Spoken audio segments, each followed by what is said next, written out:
Excuse me, what do you want to do tonight? Same thing we do every night, Pinky. Try to take over the world.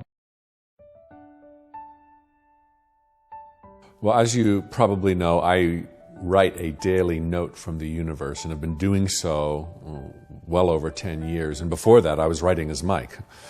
Same stuff, but much more popular when you write as the universe. Basically, I send out a little email to people as if I was the universe, and I remind them of life's beauty and their power. And it's something that I wanted to receive myself back when I started sending them out. When I was at a really low time in my life, feeling like I was completely starting over, I thought, you know, wouldn't it be cool, in addition to these positive quotes that I have plastered around my house and on my refrigerator, if I got an email every day that from the universe or from anybody with some information that would inspire me and remind me that we live in a world of illusions, that our thoughts become things, that all things are possible.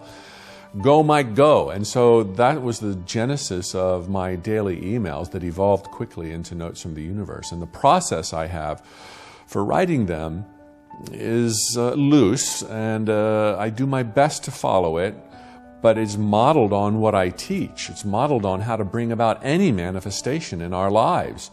Think of what you want in terms of the end result. Do not worry about how. Do not think about the minutia. Don't micromanage it. Just in your mind's eye, go to a place where it already exists. And so for a note from the universe, that place is, woohoo! I wrote an awesome note, and I know what it feels like to have written what I think is an awesome note. And so for usually I set a timer for 1 minute. Just 1 minute.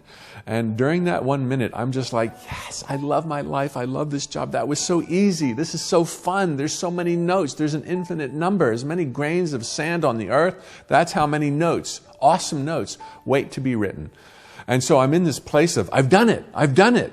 Without thinking what I'll write about, whether it's gratitude or appreciation or judgment or dreams coming true.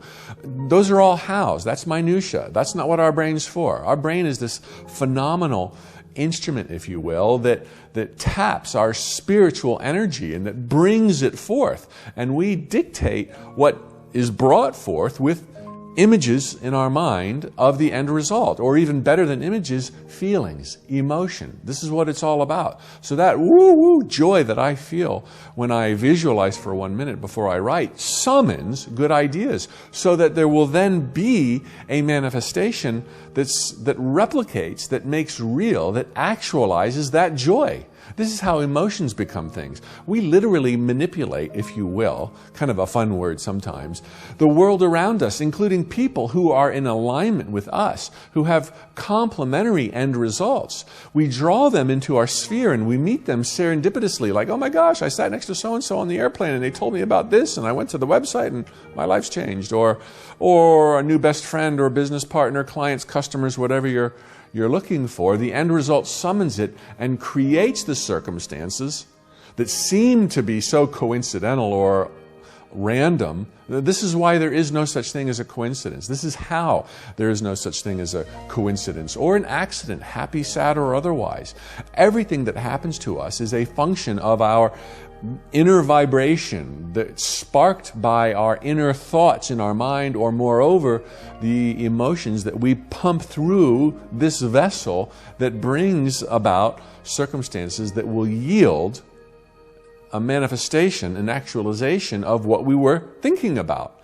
So step 2, however, is all important. After I hold that image in my mind and feel that emotion running through my being, step 2, whatever it is you want, act on it. Take action, which usually means act even though you don't know what it is that's going to bring it about, when it comes to a dream coming true. These are the baby steps that always seem futile. The baby step for me as a writer of Notes from the Universe, after I have created the end result in my mind, is I start typing.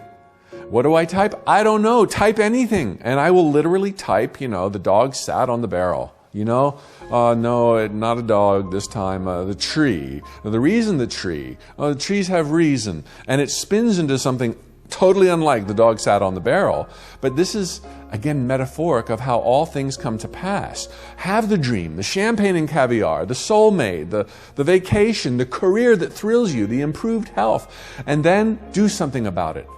But now that you've just dreamed of these glorious dreams and you're faced with here and now, do something about it. It's like, what? Go to that job I hate at the mall? Yes, go to that job you hate at the mall. But for having programmed the magic with these new end results, you're going to be alert on the way. You're going to hear something on the radio. You're going to see something out of your car, a billboard. And all of a sudden, the pieces start assembling seamlessly. You think it's just ordinary life. We think that the physical world is concrete reality. It's not. It's a hologram that we create, that we project. But we do so seamlessly so as not to kind of break the authenticity of it, so that we can therefore believe that it's real and therefore be driven by our passions, fall in love, be fallen in love with, and hence we have a lifetime. Point being, after the lofty dreams, you still need to show up and do something with baby steps. And don't be discouraged that they seem paltry, that they don't seem connected to this wild life you've just been dreaming. Take them anyway. And then prepare to be astounded. It won't be the third step. Chances are it won't be the 300th step. It'll be the 3,000th step when you have a big dream you want to come true. But rest assured, it's going to come true because you live in a dream world. And for me, when I write, the little notes from the universe are usually only a paragraph long.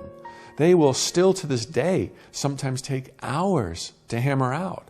And I'll daydream, and I'll get mad, and I'll start over, and I'll delete, and then I'll add on, and then I'll then I'll take a phone call, and then I'll Google something.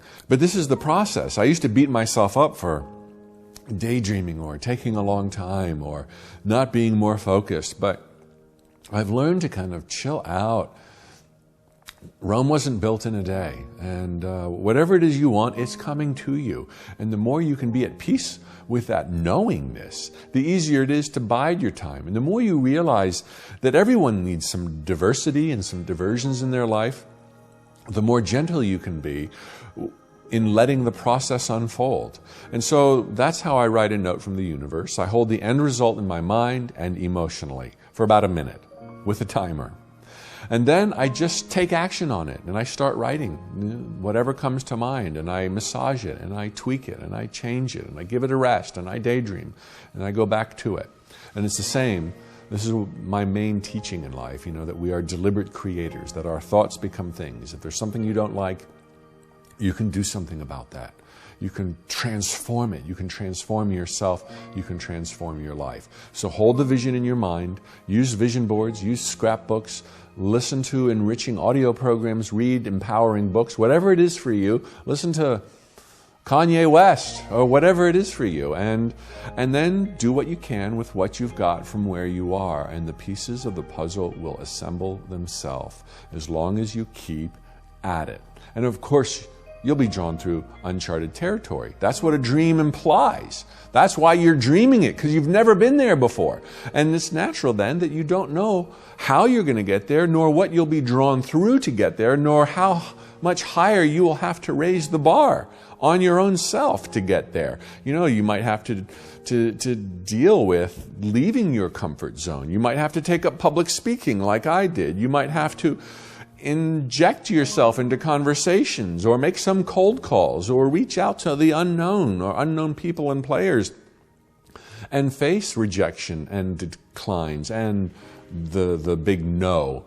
But this is what it's really all about. You have a dream that calls you to a higher place, which forces you to face fears you didn't even know you had until you went out to climb that mountain.